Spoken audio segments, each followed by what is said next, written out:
नमस्कार।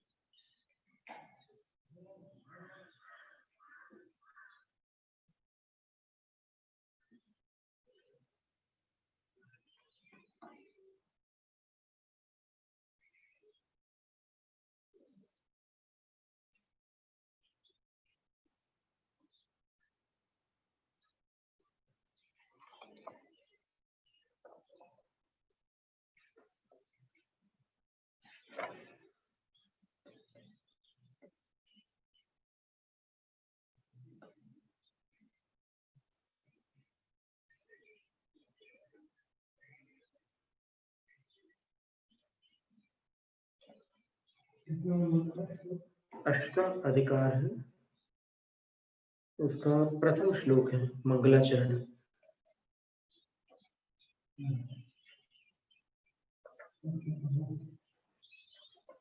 अष्ट शुद्धि अधिकार है।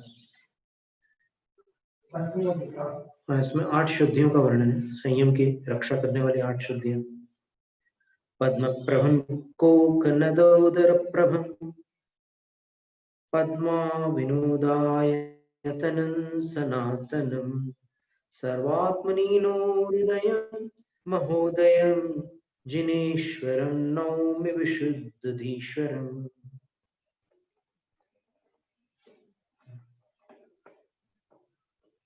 वो कौन सा श्लोक कितना पहले नंबर का श्लोक? हाँ, अष्टमाधिकार का पहला। कोकनद, कोकनद का अर्थ होता है लाल कमल। उसके उदर जैसी प्रभा है जिनकी, अर्थात जो बिल्कुल लाल वर्ण के हैं। और पद्मा विनोद आयतन, लक्ष्मी के विनोद के आयतन है, अर्थात लक्ष्मी जहां क्रीड़ा करती है, आनंदित होती है, तो जो लक्ष्मी के स्थान है। और सनातनम, और जो सनातन है, सनातन का अर्थ होता है न तो जिनका प्रारंभ है और न जिनका अंत है। और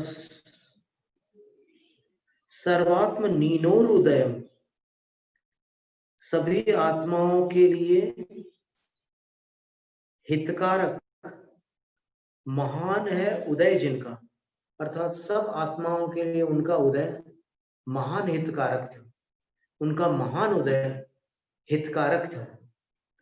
और महोदय, और महान उदय है, अपने आप में उनका उदय ही अपने आप में महान है।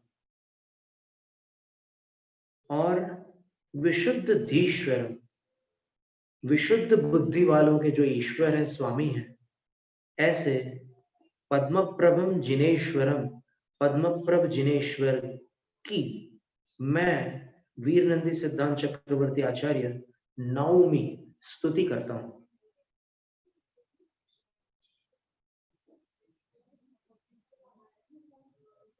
शुद्धयोष्टौ विधीयन्ते पंचाचार विशुद्धये भूषा मनोहराकारा स्याति शोभाश्रयेन किम्।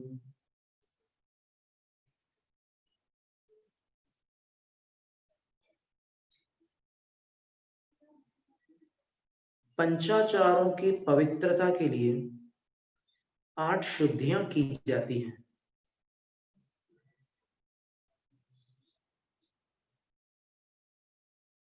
मनोहर आकार होते हुए भी मनुष्य की अति शोभाश्रय, अधिक शोभा रूपी लक्ष्मी के लिए किम भूषा न क्रियते, क्या आभूषणों को धारण नहीं किया जाता? देखो तीर्थंकर बहुत सुंदर होते हैं, लेकिन फिर भी उनको इंद्रादि, इंद्राणी, इंद्र उनको आभूषण पहनाते हैं। तो इसी प्रकार पंचाचार अपने आप में बड़े सुंदर हैं, लेकिन उनकी पवित्रता के लिए 8 शुद्धियां की जाती हैं। 8 शुद्धियां आवश्यक है। तो अभी अपन ने प्रथम अध्याय में देखा मूल गुणाधिकार था, मूल गुणों का वर्णन था। द्वितीय अध्याय में समाचार अधिकार था कि समान आचरण वालों का जो बर्ताव होता है साधुओं का, उसका वर्णन था उस दूसरे अधिकार में। तीसरे अधिकार में सम्यक दर्शन का, चौथे में सम्यक ज्ञान, पांचवें में सम्यक चारित्र, छठे में सम्यक तप और सातवें में वीर्याचार। ऐसे 1 2 3 4 5 6 7 7 अधिकारों में तीसरे अध्याय से लेकर 7वें अध्याय तक के पंचाचारों का वर्णन पूर्ण होता है। अब ये 8वें अधिकार में 8 शुद्धियों का वर्णन करते हुए आचार्य कह रहे हैं कि ये पूर्व कथित पंचाचारों की विशुद्धि के लिए ये 8 शुद्धियां हैं। कौन सी 8 शुद्धियां हैं? सिर्भाव वाक्य कायेर्या, भिक्षा विनय संशया, शयनासन वित्सर्ग गतो चेत्यष्ट शुद्धयः।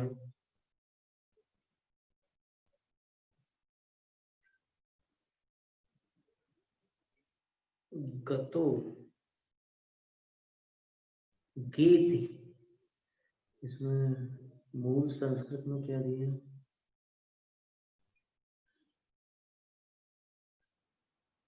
शयनासन वित्सर्ग गेति चेत्यष्ट शुद्धयः।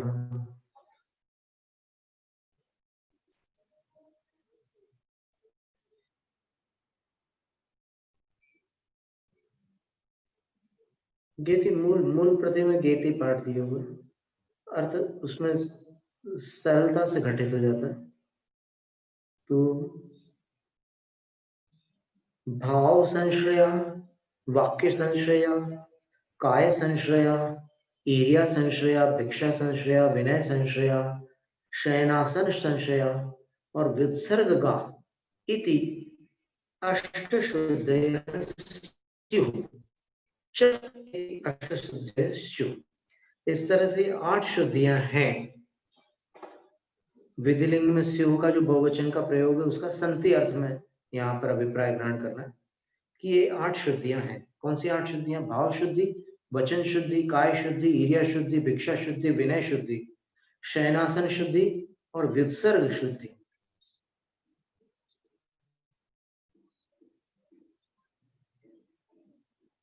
ये 8 शुद्धियां हुई।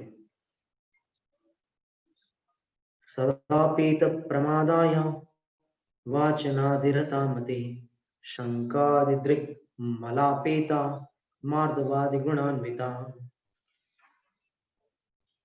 स्याद्भाव शुद्धिराचारः सत्यामस्यां प्रवर्धते, यद्वद्दुप्तो विशुद्धोर्व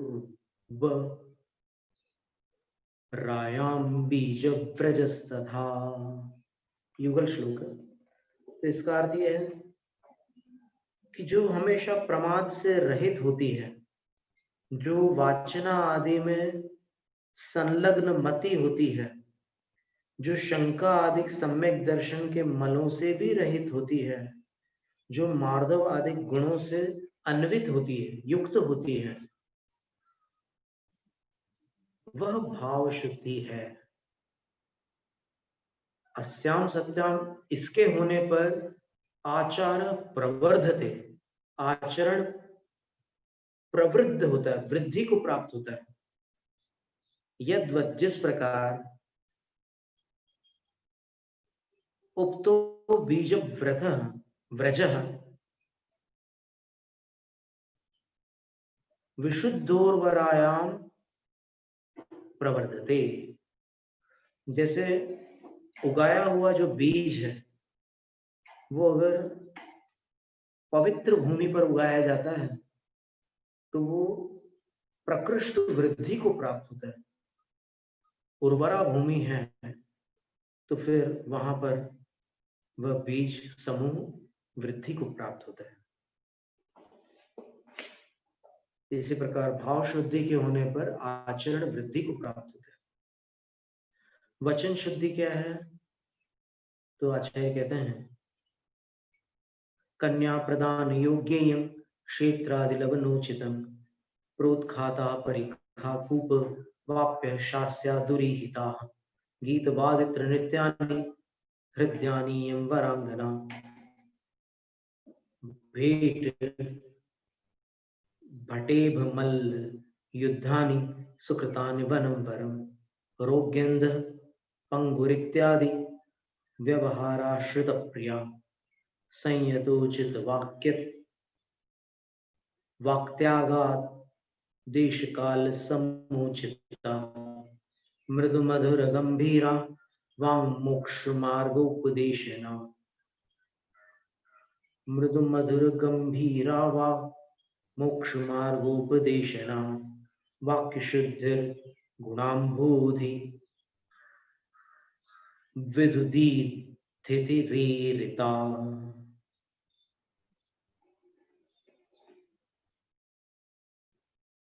यह कन्या कन्यादान के योग्य है, अर्थात विवाह के योग्य है। और ये खेत वगैरह जुताई के योग्य है, लवनोचितम। और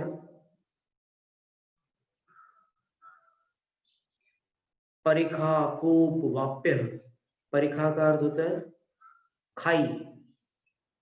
नगर के बाहर एक खाई खोदी जाती है, कुआ खोदा जाता है। नगर के बाहर नहीं, खाई के लिए नगर के बाहर लगा ना, कुआ तो जहां पे आवश्यक वहां खोदा जाता है। वाप्य यानी बावड़ियां, ये खोदी गई खाई, ये खोदा हुआ कुआ और ये खोदी हुई बावड़ी शस्य मतलब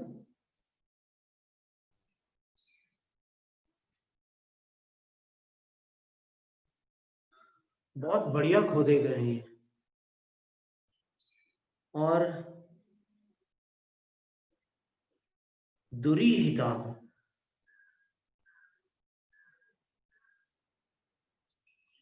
दुरीहिता शास्या, ये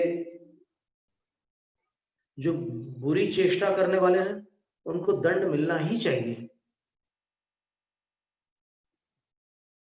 भटेव मल युद्धानि सुकृतानि, ये सैनिकों का जो युद्ध हुआ, ये हाथियों का जो युद्ध हुआ, और ये जो कुश्तियां वगैरह हुई, और ये जो राजाओं का युद्ध हुआ, बढ़िया युद्ध हो गए।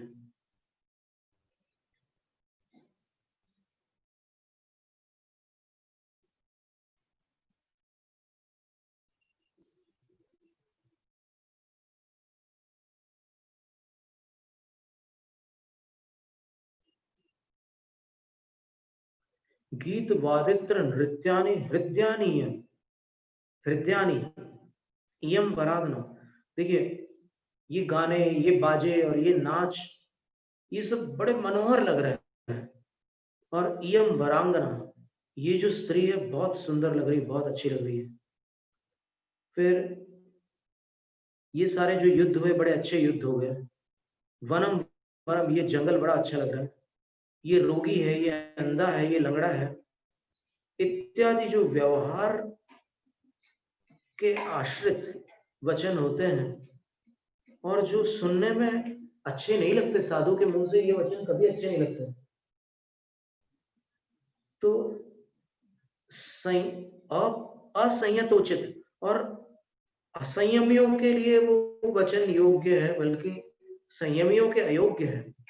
इन वचनों के त्याग से क्षेत्र और काल के लिए जो समुचित है,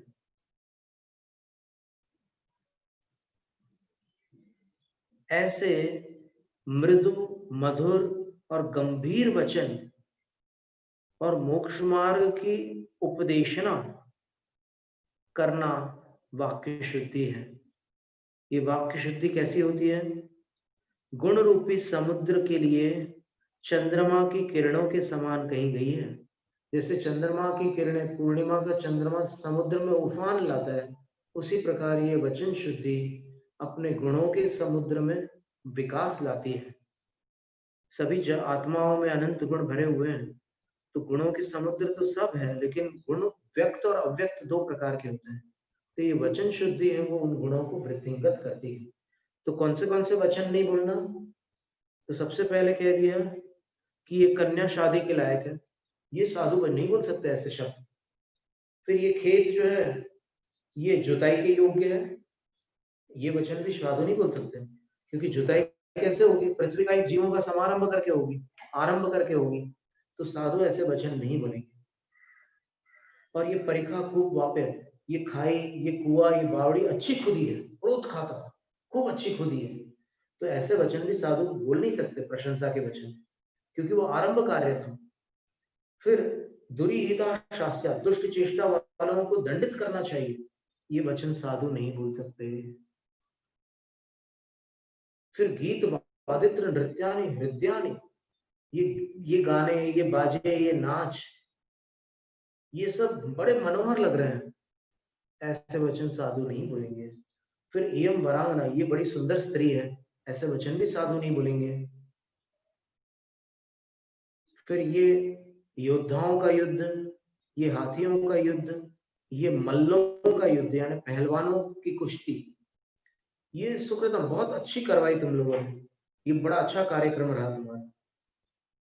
अथवा अगर सही में युद्ध हो जाए तो उसके लिए भी प्रशंसा कर देना, वनम वरम, ये जंगल बहुत अच्छा है, ये रोगी है, ये अंधा है, ये लंगड़ा है, इत्यादि जो व्यवहार के आश्रित वचन होते हैं और सुनने में अप्रिय होते हैं और असंयतोचित होते हैं, संयतोचित नहीं होते। असंयतोचित का अर्थ ये नहीं है कि संयत असंयतों के लिए उचित होते हैं, ऐसा नहीं, संयतों के लिए अनुचित होते हैं, ये इसका अर्थ है। असंयतोचित का अर्थ होता है संयतों के लिए अनुचित जो वचन है, उनके त्याग पूर्वक जो क्षेत्र और काल और समय के लिए जो योग्य वचन है, जो मृदु है, कोमल है, मधुर है, सुनने में बुरे नहीं लगते और गंभीर है, वे वचन वाक्य शुद्धि में माने जाते हैं। जैसे मोक्ष मार्ग का उपदेश करना, ये वचन शुद्धि है। और ये गुण रूपी समुद्र के लिए चंद्रमा की किरणों के समान कही गई है वचन शुद्धि।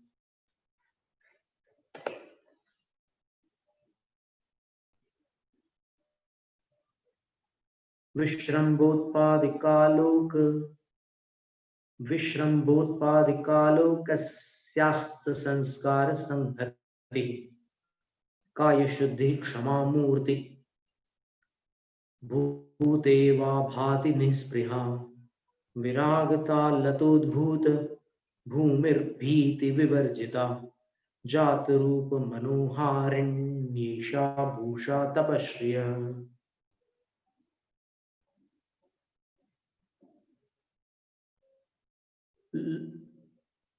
लोकस्य, देखिए सब सटा सटा करके छाप दिया इन्होंने, लोकस से अलग होना था और फिर विश्रम बोधपादिका अलग होना था। चलो कोई बात नहीं, जो हो गया उस पर क्या खेद करें।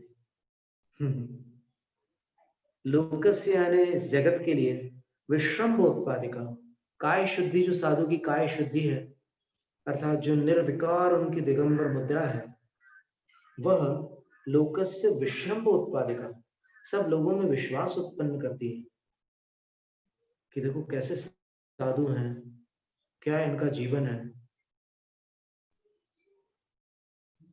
अस्त संस्कार संहति, जिसमें संस्कारों का समूह नहीं है, कहीं कोई सजावट नहीं की गई है, ऐसी देह की मुद्रा, काया की मुद्रा है उनकी। क्षमा मूर्ति भूता इव आभाति, ऐसा लगता है जैसे क्षमा की आकृति बनकर ये दिगंबर मुद्रा शोभित हो रही है। कोई हथियार नहीं, कोई प्रतिकार नहीं, कुछ नहीं, निष्प्रिया, कोई कामना भी नहीं उसमें, इसका नाम काय शुद्धि है। और कैसी है काय शुद्धि?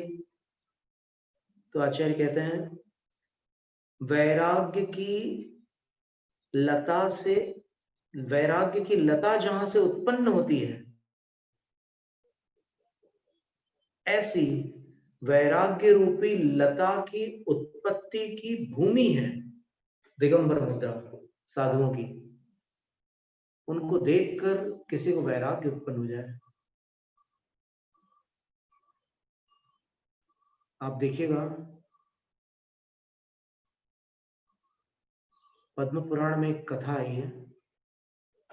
राजा कीर्तिधर को वैराग्य हो गया और वो दीक्षा ले लेते हैं, और उनके पुत्र के बारे में जब निमित्त ज्ञानी से माता सहदेवी पूछती है कि मेरे पुत्र का भविष्य बताओ, तो बोलते हैं, निमित्त ज्ञानी क्या कहता है कि ये मुनि की मुद्रा को देखकर वैराग्य को प्राप्त हो जाएगा। और सचमुच जब पिता के दर्शन होते हैं उनको, तो वो कहते हैं कि मुझे दीक्षा दीजिए, बस इतना वैराग्य हो जाता है उनको। और फिर अनेक प्रयास करने के बाद भी वो लौट कर घर नहीं जाते। तब मंत्री कहता है कि हे राजन, आपके पिताश्री हैं, जिनसे आप दीक्षा की प्रार्थना कर रहे हो, आपके पिताश्री हैं, और इन्होंने आपका राज तिलक करके दीक्षा ली थी। आप किसका राज तिलक करके दीक्षा लोगे? आपका पुत्र तो आपकी पत्नी के गर्भ में है।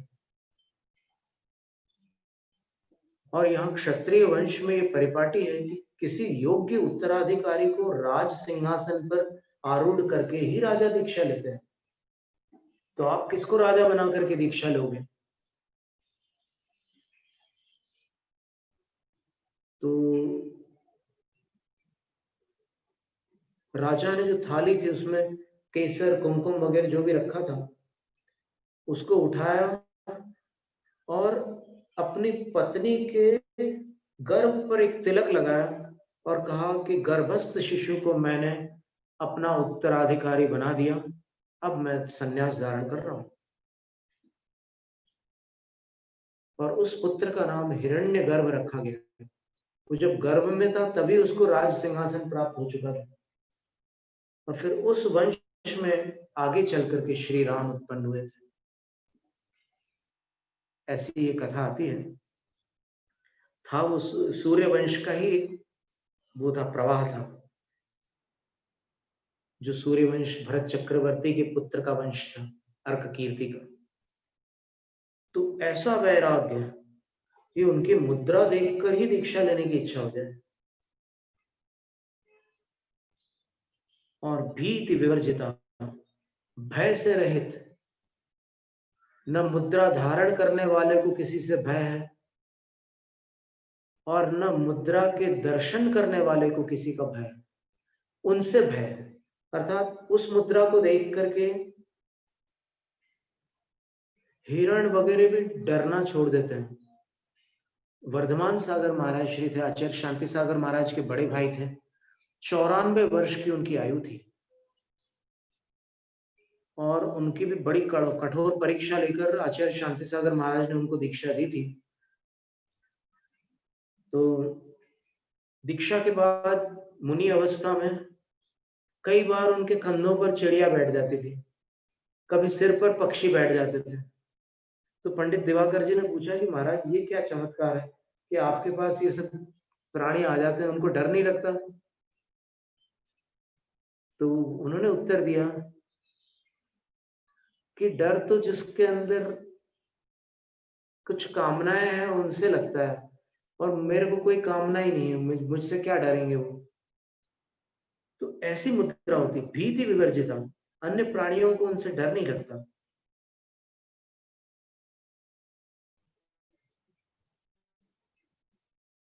और जात रूप मनोहारिणी ईशा भूषा तपश्रिय, और जात रूप मतलब जन्मे हुए बालक जैसे रूप के कारण वो मनोहारिणी है, दिगंबर मुनि की छवि। और वह छवि तपश्रिय भूषा, तप रूपी लक्ष्मी का आभूषण है, जिन मुद्रा। तो इसका नाम काय शुद्धि है।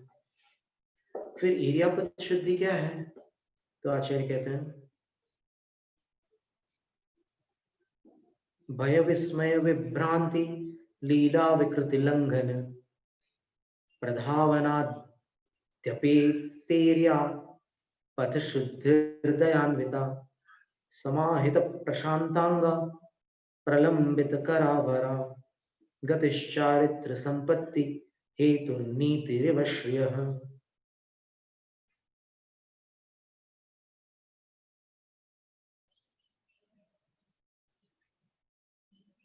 भय, विस्मय, विभ्रांति का अर्थ हड़बड़ी, लीला, लीला का अर्थ से झूम करके चलना, फिर विकृति, विकृति का अर्थ विकार के साथ गमन करना, लंघन का अर्थ होता है किसी सीमा का उल्लंघन करके गमन करना, प्रधावन का अर्थ होता है इतने वेग के साथ गमन करना कि देखने वाले को लगे कि ये दौड़ लगा रहे हैं। तो इन दोषों से या अपेता जो रहित होती है वह ईर्यापथ शुद्धि कहलाती है।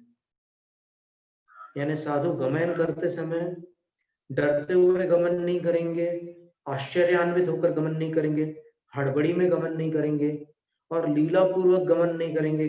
स्टाइलिश जिसको बोलते हैं, लीला पूर्वक गमन का मतलब एक जैसे फिल्मों में जो हीरो लोग इस प्रकार चलते हैं अपनी एक स्टाइल से, वैसा गमन नहीं करेंगे, विकृति से युक्त होकर गमन नहीं करेंगे, उल्लंघन करते हुए गमन नहीं करेंगे, दौड़ नहीं लगाएंगे और आदि शब्द से इसी तरह की और जो चेष्टाएं होती है चलने फिरने में, उनसे रहित ईर्यापथ शुद्धि होती है। तो उनसे रहित होती है तो किन से सहित होती है? तो आचार्य कहते हैं दयान्विता, दया सहित गमन करते हो। और कैसे होते हैं? तो समाहित प्रशांतांग, जिसमें एकदम शांत मुद्रा, शरीर की एकदम शांत मुद्रा रहेगी। चलते समय साधु की मुद्रा देखो तो उनकी मुद्रा को देखकर अपने को लगेगा कि कितनी शांत मुद्रा है। और ये ऊपर बताई हुई जो चेष्टाएं हैं उनके साथ यदि गमन करो तो अशांति प्रकट होती है। तो शांत शरीर होगा उनका। प्रलंबित करा, हाथ ऐसे लंबे होंगे, हाथ इधर उधर फड़फड़ाने वाले हाथ नहीं होंगे, ऐसे प्रलंबित करा, नीचे की ओर लंबे किए हुए हाथ होंगे। वरा, और वो ईर्यापथ शुद्धि एकदम उत्तम होगी। गति, तो ये जो गति है ईर्यापथ शुद्धि के साथ होने वाली गति, वह चारित्र रूपी संपदा के लिए कारणभूत है। यानी ईर्यापथ शुद्धि जो है वो चारित्र की रक्षा करती है, क्योंकि साधु को गमन तो करना ही पड़ेगा। तो गमन करेंगे तो ईर्यापथ शुद्धि से गमन करना होगा, और ईर्यापथ शुद्धि से गमन करेंगे तो वो चारित्र की संपदा में कारण बनेगी वो ईर्यापथ शुद्धि। जिस प्रकार नीति श्रेय हेतु, लक्ष्मी का कारण नीति होता है, अनीति नहीं। अनीति एक न एक दिन लक्ष्मी को नष्ट कर डालती। जिस प्रकार नीति लक्ष्मी का कारण है, उसी प्रकार ईर्यापथ शुद्धि चारित्र की संपदा का, चारित्र रूपी लक्ष्मी का हेतु है। फिर भिक्षा शुद्धि का वर्णन।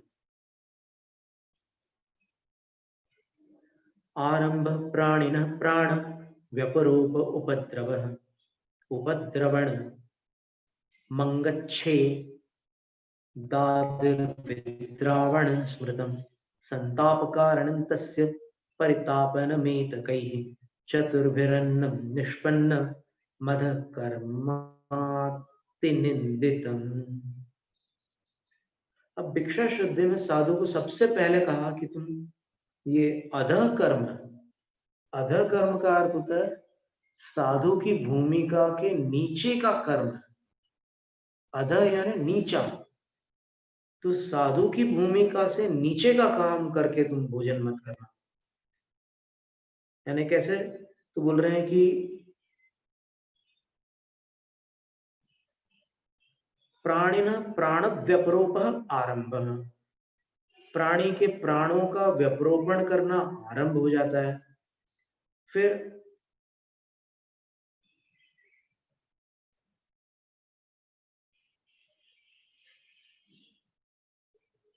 उपद्रवणम उपद्रव, प्राणियों पर उपसर्ग करना उपद्रव होता है।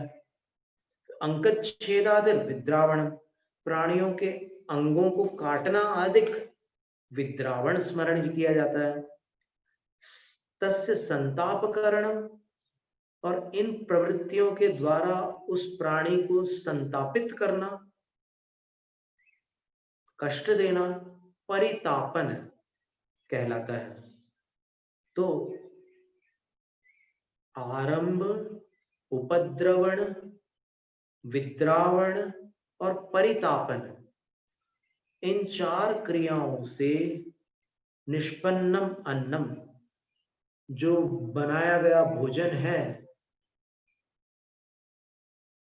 वह अति निंदितम अधः कर्म, अति निंदित अधः कर्म है। किसके लिए? साधु के लिए। यानी साधु अपने आहार में अगर ये क्रियाएं करवाते हैं, स्वयं करते हैं या किसी और से अधः कर्म कराते हैं, तो फिर ये अत्यंत निंदित कार्य माना जाता है।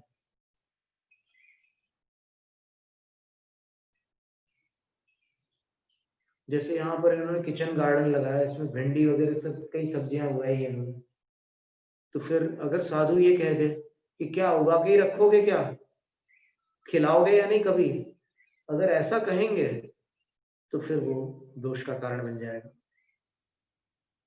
एक तो वाक शुद्धि भी भंग होगी और ये भिक्षा शुद्धि भी दूषित होगी, क्योंकि इच्छा करके एकेंद्रीय स्थावर जीवों का वहां पर आरंभ करवाकर ये सारे कार्य होंगे, तो इसलिए इन सब प्रपंचों में पढ़ने की आवश्यकता ही नहीं रहती। तो आरंभ, उपद्रव, विद्रावण और परितापन, इन चारों से पकाया हुआ जो अनाज है वह अति निंदित अधः कर्म कहलाता है। फिर वाक चित्त काय कारित कृतानुमत कर्मणा नवभेदेन नवभेदन तदेतेन कर्मणा परिवर्जिता योद्गमोत्पादना योद्गमोत्पादनैषणैर् दोषैः संयोजनेन च प्रमाणांगार धूमाख्यैर् व्यपेता कारणान्विता ऐषणा समिति प्रोक्त क्रमाप्ताशन सेवना रक्षा दक्षा स्मृतानुता। आचार्य कहते हैं मन वचन काय और कृत कारित अनुमोदना, इन 9 भेदों से, 3 में 3 का गुणा कर देंगे तो 9 हो जाएंगे। इन 9 भेदों को तदेतेन कर्मणा परिवर्जिता, इन 9 प्रकार से जो भोजन आदि की प्रक्रिया है वो इन 9 कोटियों से साधु उसमें सम्मिलित ना हो। श्रावक को जो करना है, जो बनाना है वो दे, साधु उसमें हस्तक्षेप ना करे। और उद्गम, उत्पादन, ऐषण, संयोजन, प्रमाण, अंगार, धूम, इन दोषों से रहित, 46 दोषों से रहित, कारणान्विता, बिना कारण भोजन न करें, 6 कारणों से भोजन करें, वैयावृत्ति के लिए, स्वाध्याय के लिए, तप के लिए, ध्यान के लिए, 6 कारण बताया हमने, तो उन कारणों से भोजन करें, तो उसका नाम ऐषणा समिति है। और ऐषणा समिति में बताए गए क्रम से प्राप्त भोजन का सेवन करना भिक्षा शुद्धि है। और भिक्षा शुद्धि कैसी होती है? साधु के मूल गुण और उत्तर गुणों के समूह की रक्षा करने में दक्ष होती है और प्रशंसनीय होती है। तो ये भिक्षा शुद्धि को बड़ा महत्व दिया गया है शास्त्रों में। कहीं कहीं पर तो आचार्यों ने यहां तक कह दिया कि प्रतिदिन भिक्षा शुद्धि से आहार लेना उत्तम है और मासोपवासी होकर भिक्षा शुद्धि भंग करना निंदनीय है।